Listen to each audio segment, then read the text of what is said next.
Sánchez, psicólogo del trabajo y coach de directivos. José Miguel, ¿qué tal? ¿Cómo estás? Hola, muy bien. Buenas tardes, Raquel. Encantado.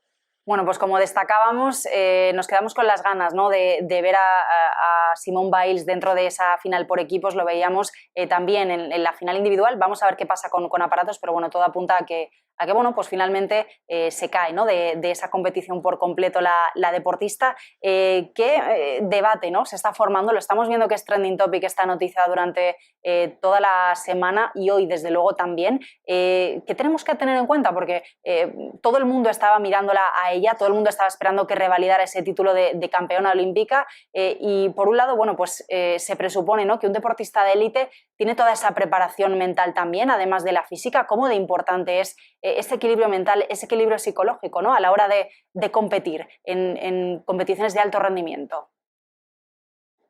Mira, lo primero que yo pondría, vosotros habéis puesto las imágenes de sus declaraciones, pero el día anterior a esas declaraciones, ella puso en Instagram un post donde decía: siento el peso de todo el mundo en mis hombros.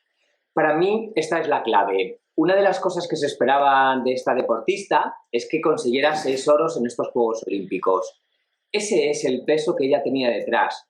Daba lo mismo si conseguía al final 2, 3 o 4. Si no conseguía los 6, para mucha gente iba a ser un fracaso. Desde el punto de vista de cualquier ser humano, para nada es un fracaso. Pero en ese momento, en esa deportista de élite, de la que la expectativa es muy alta por parte de todos nosotros o todos los que la admiramos, en ese momento ella sufre toda esa presión. Y aquí hay dos cosas importantes. Cuando hablamos de alto rendimiento, cuando hablamos de élite, la presión es clave, pero hay dos tipos de presión. La externa, la expectativa que todo el mundo tenemos de ella, pero para mí es todavía más importante la interna, la presión interna a la que están sometidos estos deportistas a través de algo que todos conocemos, que es la autoexigencia. Ahí es donde el deportista de élite y el profesional, el directivo, la directiva de éxito, también encontramos paralelismos entre cómo trabajan estos profesionales y cómo trabaja un deportista de élite. En esa autoexigencia, eso que esperan ellos mismos de ellos, ese éxito a conseguir, ahí es donde se igualan. El deportista de élite tiene además que, si es conocido o reconocido, tiene a mucha gente detrás con una expectativa altísima, que si no la alcanza, bueno, pues el sentimiento de fracaso y de frustración aparece en ellos. Uh-huh. ¿Cómo se trabaja, ¿no?, en este tipo de competiciones, en este tipo de, bueno, pues de profesiones, ¿no?, tan exigentes? Porque por un lado, bueno, pues tenemos esa presión, ¿no?, como tú decías, de sentir el peso del mundo en mis hombros, como decía Biles. En cualquier caso, hablamos muchas veces de deportistas que son muy jóvenes, ¿no? De hecho, ayer veíamos, por ejemplo, a las gimnastas del equipo ruso, 16 años, que es la edad mínima para competir, ¿no? ¿Cómo se conjuga la exigencia de un deporte así, de estas competiciones, con esas edades? ¿Cómo se hace esa preparación mental? Por ejemplo, también se habla mucho, por ejemplo, en España de Nadal, ¿no?, que es otro de nuestros grandes deportistas de élite, y se habla mucho bueno, pues de cómo en su familia y con su entrenador hacen y le dan esa importancia al trabajo, a la preparación psicológica para poder afrontar. ¿En qué tenemos que fijarnos? Mira, tú decías 16 años las gimnastas, pero cualquiera de estos deportistas de élite, el otro día teníamos una medalla de plata en España de una joven de 17 años. Cualquier deportista de élite ha empezado probablemente a los 3, 4, 5 años. A esas edades tienen que disfrutar, pero a la misma vez, según van avanzando y se ve que hay posibilidades o que tienen esas habilidades que el resto parece que no tienen, hay que empezar a trabajarles de igual manera la parte mental. Es cierto que en los centros de alto rendimiento esto sí que existe. Existen psicólogos deportivos que están trabajando en estas personas desde niños. También en equipos de fútbol, sobre todo los de élite, en los que todos estamos pensando, también tienen psicólogos desde el principio ayudándoles. Pero para mí es todavía más importante todos esos niños que al final no llegan. Porque fijaos, estamos hablando de personas, hablamos de Biles, hablamos de Osaka, la tenista japonesa que se retiró en Roland Garros, hablamos de nuestro Iniesta, por ejemplo, que también sufrió una depresión, Michael Phelps. Hay un montón de casos que ahora están saliendo todos. Todos estos han llegado y esa presión la están gestionando con las herramientas que tienen, a veces mejor y a veces peor. Pero hay todos esos niños jóvenes que de repente ya no pasan al primer equipo, o el primer equipo no les renueva, o no pueden llegar al Campeonato de España, al Campeonato del Mundo. ¿Qué pasa con ellos? Pero además hay otra cosa, ¿qué pasa con los deportistas cuando acaban su carrera y después se tienen que retirar? ¿Qué mundo les espera? Porque a los 30, a los 35 años ya son mayores para su deporte. Con esto lo que quiero decir es que hay un trabajo físico, hay un trabajo de habilidad, de técnica muy importante en cualquier deportista de élite, pero jamás deberíamos olvidarnos del trabajo mental. Desde mi punto de vista, es todavía más importante que el físico y que el de habilidades. Y si la pregunta es, ¿qué pueden hacer? Lo primero que yo diría es trabajar con expertos que te ayuden a esa parte en la que tú no eres experto. Tú puedes ser un muy buen deportista, pero no eres un experto en cómo funciona nuestra mente. Por lo tanto, lo que tienes que hacer es trabajar con expertos, psicólogos deportivos, psicólogos en general, por supuesto, psiquiatras en casos más graves, terapeutas, etcétera, pero siempre con personas que te van a ayudar en esa parte mental. ¿A qué te van a ayudar? Y esta es la clave. Primero, a conocerte mejor. Segundo, los deportistas de élite buscan estar en su mejor versión. Bien, pero ¿cuál es tu mejor versión? Tú tienes que saber dónde están tus límites para, si quieres superarlo, conocer, uno, las consecuencias, dos, conocer durante cuánto tiempo puedes superarlas. Porque al final el alto rendimiento no se puede dar en todo momento de la misma manera. Por supuesto, tienes que conocer tus emociones. Todo tu sistema emocional tienes que saber gestionarlo. Cuando hay miedo, aquí probablemente una de las emociones que más está apareciendo es el miedo a defraudar.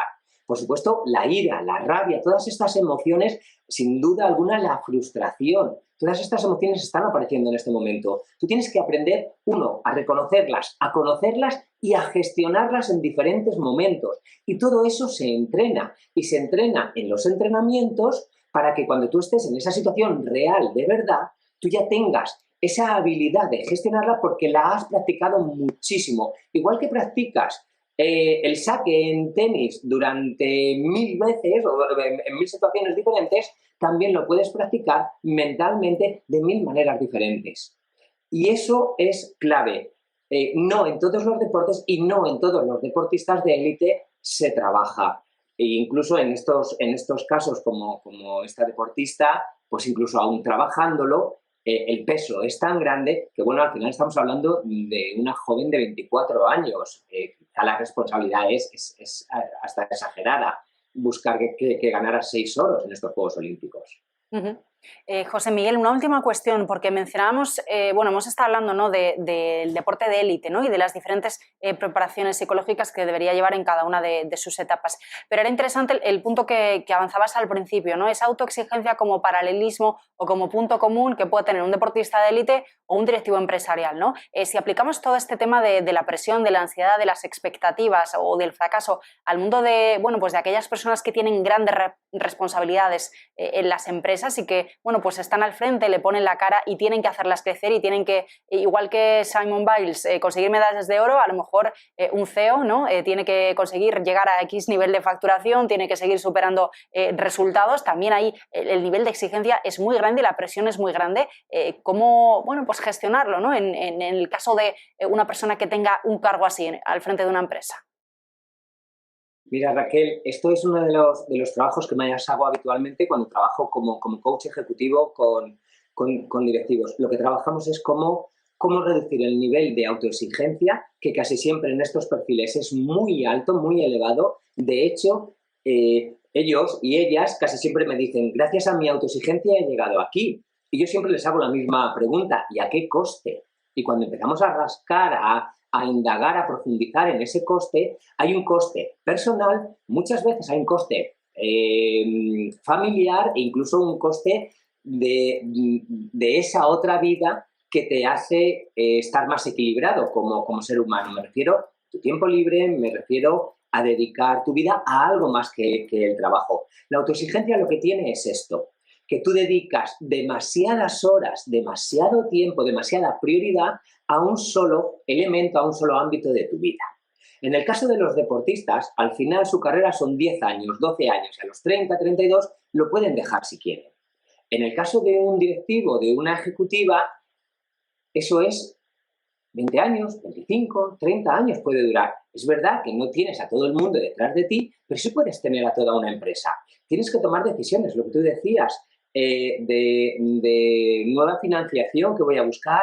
Ahora con la pandemia tengo que tomar decisiones de despedir a personas o de tratar de no despedirles, de rebajar sueldos, decisiones que van a incidir positiva o negativamente en muchísimas otras personas, puesto que eres el primero o el segundo, tercer, cuarto directivo de la compañía. En esos casos, lo que yo trabajo habitualmente es reducir ese nivel de autoexigencia. Y muchos me dicen, ya, claro, pero es que yo no me quiero ir a la mediocridad. Digo, no, volvemos a irnos del negro al blanco, del blanco al negro.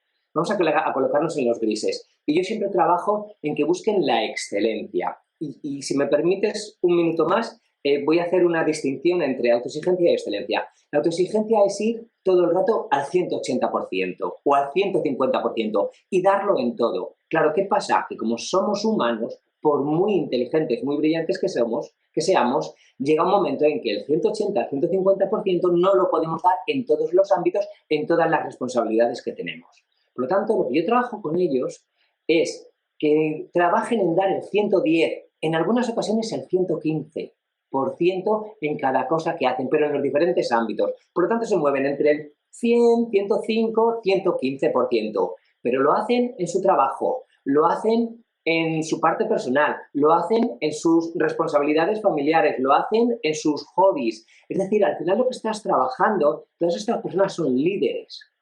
Mi último libro, que es El viaje del líder, lo que busca, en lo que trabajo, es el equilibrio. ¿Cómo tú te equilibras siendo un líder? Trabajando primero la persona. Lo primero que tienes que eliminar de tu vida es la autoexigencia y buscar la excelencia, pasar del 180, del 150 al 110.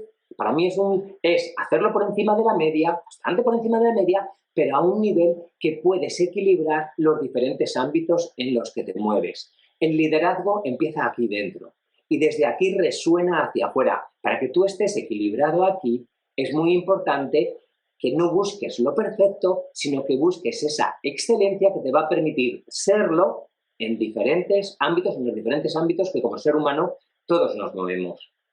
Bueno, pues qué importante, ¿no? Ese equilibrio y, como bien decías, no irnos tanto al blanco y al negro, sino aprender a evitar los grises, tanto en el mundo empresarial como en el deporte de élite del que hablábamos. José Miguel Sánchez, como siempre, muchísimas gracias por acompañarnos y, bueno, ya te deseo feliz verano, me despido aquí en directo y, bueno, pues nos hablamos de cara a septiembre porque ya esta semana pues terminamos el programa, ¿no? Y ya nos iremos a un formato de verano. Así que gracias un día más y hasta la próxima.